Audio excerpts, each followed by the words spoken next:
আসসালামু আলাইকুম। সংবাদে আপনাদের সবাইকে স্বাগত জানাচ্ছি। আমি ফিরোজ তোহা। শুরুতেই আরবে কেবলস সংবাদ শিরোনাম। বাংলাদেশের সর্বশেষ গুরুত্বপূর্ণ আপডেট সংবাদে আপনাকে স্বাগত। শুরুতেই সংবাদ শিরোনাম, পরে বিস্তারিত। শুরুতেই জানাবো, বিচার না হওয়া পর্যন্ত আওয়ামী লীগকে নির্বাচনে আসতে দেবে না ছাত্র জনতা। আইনের দিক থেকে আওয়ামী লীগকে নির্বাচনে অংশগ্রহণ করতে দিলেও দেশের জনগণ আওয়ামী লীগকে নির্বাচনে আসতে দেবে না বলে মন্তব্য করেছেন জাতীয় নাগরিক কমিটির সদস্য সচিব আখতার হোসেন।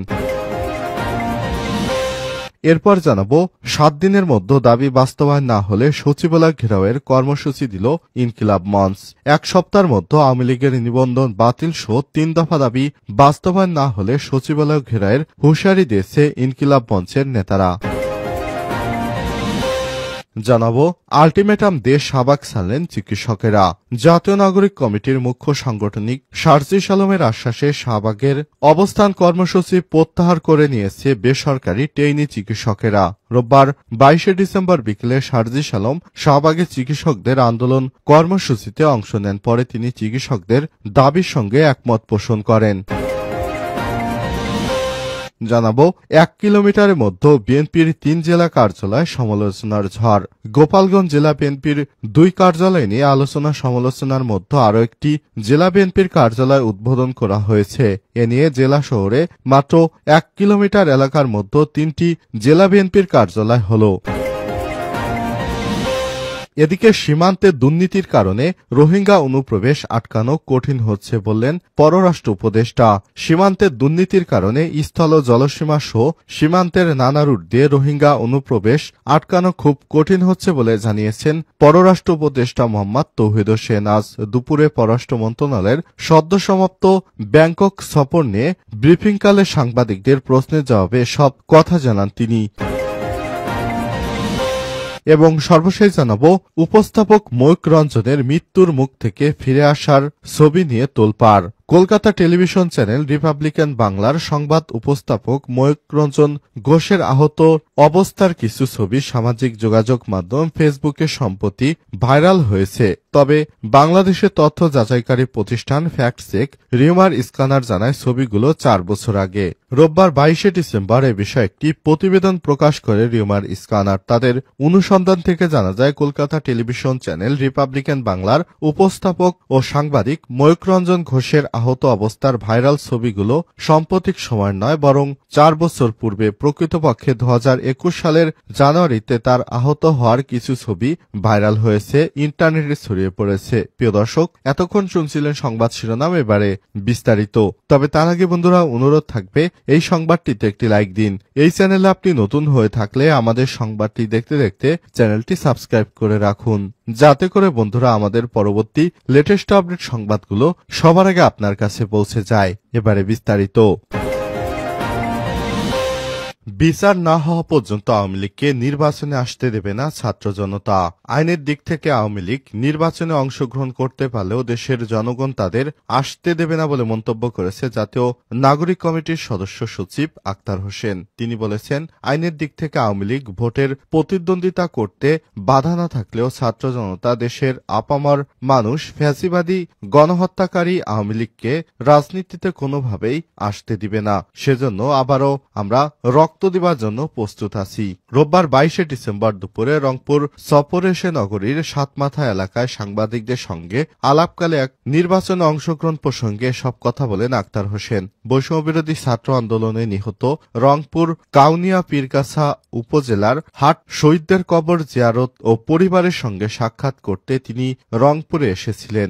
এ সময় তিনি এসব কথা জানান। আখতার হোসেন বলেন, বাংলাদেশে জুলাই আগস্টে যখন অভ্যুত্থান হয় তখন ছাত্র তরুণরা বাংলাদেশের রাজপথ এমনভাবে দখলে নিয়েছে, বাংলাদেশের মানুষকে মুক্তির জন্য তারা তাদের জীবন দিতেও কুণ্ঠবোধ করেনি। 5 আগস্টের সময়কালে বাংলাদেশের রাজনৈতিক মেরুকরণ আমরা দেখেছি। আমরা সেখানে নতুন এক রাজনৈতিক দল, রাজনৈতিক শক্তি উল্লম্ফন হবে, সেটাই আমরা সেদিনই দেখেছি। এই দীর্ঘ 3 থেকে 4 মাস পথ অতিক্রম করে বাংলাদেশের সর্বস্তরের জনতার সঙ্গে আমাদের যে যোগাযোগ হয়েছে এবং বিভিন্ন যে জরিপগুলো আছে তাতে এটা অত্যন্ত সুন্দরভাবে দৃষ্টিগোচর হয়েছে যে দেশের মানুষ চায় নতুন এক রাজনৈতিক দল, নতুন এক শক্তি, যে শক্তি নেতৃত্ব থাকবে তরুণেরা। এমন একটি রাজনৈতিক শক্তি, রাজনৈতিক দল প্রত্যাশা করে জনগণ। আমরা ছাত্র তরুণরা মিলে যে রাজনৈতিক দলটি প্রতিষ্ঠা করার কথা বলেছি, আমরা মনে করি নাগরিক কমিটি সে ভাষার উৎপাদন করেছে, সেই ভাষায় একটি দল গঠিত হবে। 7 দিনের মধ্যে দাবি বাস্তবায়ন না হলে সচিবালয় ঘেরাওয়ের ঘোষণা ইনকিলাব মঞ্চের। 1 সপ্তাহের মধ্যে আওয়ামী লীগের নিবন্ধন বাতিল সহ 3 দফা দাবি বাস্তবায়ন না হলে সচিবালয় ঘেরাওয়ের হুঁশিয়ারি দিয়েছে ইনকিলাব মঞ্চের নেতারা। রোববার 22 ডিসেম্বর বিকেলে এমন হুঁশিয়ারি দিয়ে কাকরাইল মসজিদের সামনে গোলচত্বর এলাকায় সড়ক ছাড়েন আন্দোলনকারীরা। এর আগে বিকাল 3:30টার দিকে দাবি আদায়ে সড়ক অবরোধ করলে কাকরাইল মসজিদের সামনের সড়কে যান চলাচল বন্ধ হয়ে যায়। পরে খবর পেয়ে ঘটনাস্থলে পৌঁছালে প্রধান উপদেষ্টার একান্ত সচিব পিএস সজীব এম খায়রুল ইসলামের কাছে 3 দফা দাবিতে স্মারকলিপি প্রদর্শন করেন ইনকিলাব মঞ্চের নেতারা।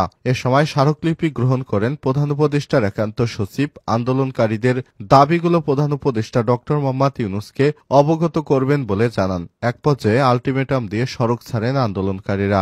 এতে যান চলাচল স্বাভাবিক হয়। তবে সড়ক ছাড়ার আগে আগামী 1 সপ্তাহের মধ্যে আওয়ামী লীগের নিবন্ধন বাতিল সহ 3 দফা দাবির দৃশ্যমান বাস্তবায়ন না হলে 29 ডিসেম্বর রোববার দুপুর 1টায় সচিবালয় ঘেরাও এবং অবস্থান কর্মসূচি পালনের ঘোষণা দেয় ইনকিলাব মঞ্চের নেতারা। উল্লেখ্য, জুলাই বিপ্লবে অংশ নেয়া ছাত্র জনতার নিরাপত্তা নিশ্চিতে শুক্রবার 20 ডিসেম্বর এক বিজ্ঞপ্তিতে রোববার দুপুরে প্রধান উপদেষ্টার বাসভবনের সামনে গণ অনশন কর্মসূচি ঘোষণা দেয় ইনকিলাব মঞ্চ। এর অংশ হিসেবে 3 দফা দাবিতে রোববার ঢাকা বিশ্ববিদ্যালয় এলাকা থেকে একটি মিছিল বের করে ইনকিলাব মঞ্চের নেতারা। মিছিলটি প্রধান উপদেষ্টার বাসভবনের সামনে যাওয়ার কথা ছিল। পরবর্তী বাধার মুখে আন্দোলনকারীরা কাকরাইল মসজিদের সামনে গোলচত্বর এলাকায় সড়ক অবরোধ করে। এক পর্যায়ে প্রধান উপদেষ্টার একান্ত সচিবের কাছে স্মারকলিপি হস্তান্তরের পাশাপাশি সচিবালয় ঘেরাওয়ের আলটিমেটাম দিয়ে সড়ক ছেড়ে দেন তারা।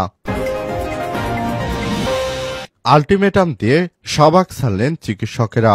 জাতীয় নাগরিক কমিটির মুখ্য সাংগঠনিক সার্জিস আলমের আশ্বাসে শাহবাগে অবস্থান কর্মসূচি প্রত্যাহার করে নিয়েছে বেসরকারি ট্রেইনি চিকিৎসকেরা। রোববার 22 ডিসেম্বর বিকেলে সার্জিস আলম শাহবাগে চিকিৎসকদের আন্দোলন কর্মসূচিতে অংশ নেন। পরে তিনি চিকিৎসকদের দাবির সঙ্গে একমত পোষণ করেন। সার্জিস বলেন, ট্রেইনি চিকিৎসকদের দাবি যৌক্তিক, রাস্তায় নেমে আন্দোলন করা লাগছে যা দুঃখজনক। স্বাস্থ্য মন্ত্রণালয় কমিটমেন্ট দিয়েছে দাবি মানার। বৃহস্পতিবার বিকাল 5টার মধ্যে যদি প্রজ্ঞাপন না আসে আমরা একসঙ্গে আবারও রাস্তায় নামব।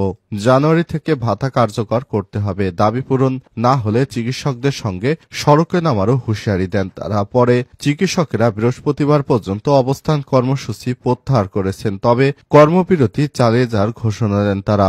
দাবি মানা না হলে আবারও কঠোর কর্মসূচির হুঁশিয়ারি দিয়েছেন চিকিৎসকেরা। এর আগে দুপুর 1টার দিকে বিএসএমইউ হাসপাতালের প্রশাসনিক ভবন ছেড়ে সড়কে অবস্থান নেন তারা। ট্রেইনি চিকিৎসকেরা বলছেন, দ্রব্যমূল্যের ঊর্ধ্বগতির বাজারে একজন ট্রেইনি চিকিৎসকের পক্ষে 25,000 টাকা ভাতায় জীবন ধারণ সম্ভব নয়। অবস্থায় ভাতার পরিমাণ 50,000 টাকা করার দাবি তাদের।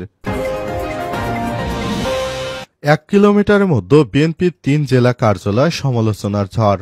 গোপালগঞ্জ জেলা বিএনপির 2 কার্যালয় নিয়ে সমালোচনার মধ্যে আরও একটি জেলা বিএনপির কার্যালয় উদ্বোধন করা হয়েছে। নিয়ে জেলা শহরে মাত্র 1 কিলোমিটারের মধ্যে 3টি জেলা বিএনপির কার্যালয় হল। তবে বিএনপি নেতাকর্মীরা বলছেন, রোববার 22 ডিসেম্বর উদ্বোধন করা এই অফিসটি জেলা বিএনপির আসল কার্যালয়। সকল নেতাকর্মীকে এই কার্যালয়ে এসে রাজনৈতিক কর্মকাণ্ড পরিচালনার জন্য আহ্বান জানানো হয়। এদিকে চ্যানেল 24-এর অনলাইনে জেলা শহরের মাত্র 1 কিলোমিটার এলাকার মধ্যে 3টি জেলা বিএনপির 2 কার্যালয় শিরোনামে সংবাদ প্রকাশের পর টক অব দ্য টাউনে পরিণত হয়, আলোচনার কেন্দ্রবিন্দুতে পরিণত হয় খবরটি। রোববার সন্ধ্যায় জেলা শহরের কাঁচাবাজার নতুন ভবনে 2য় তলায় জেলা বিএনপির নতুন এই কার্যালয় উদ্বোধন করেন জেলা বিএনপির আহ্বায়ক শরীফ রফিকুজ্জামান। এই অনুষ্ঠানে জেলা বিএনপির আহ্বায়ক কমিটির সদস্য ডাক্তার একেএম বাবর, তৌফিকুল ইসলাম তৌফিক, জিয়াউল কবির বিপ্লব, সদর উপজেলা বিএনপির সভাপতি শিকদার শহীদুল ইসলাম লেলিন, পৌর বিএনপির সভাপতি হাসিবুর রহমান হাসিব,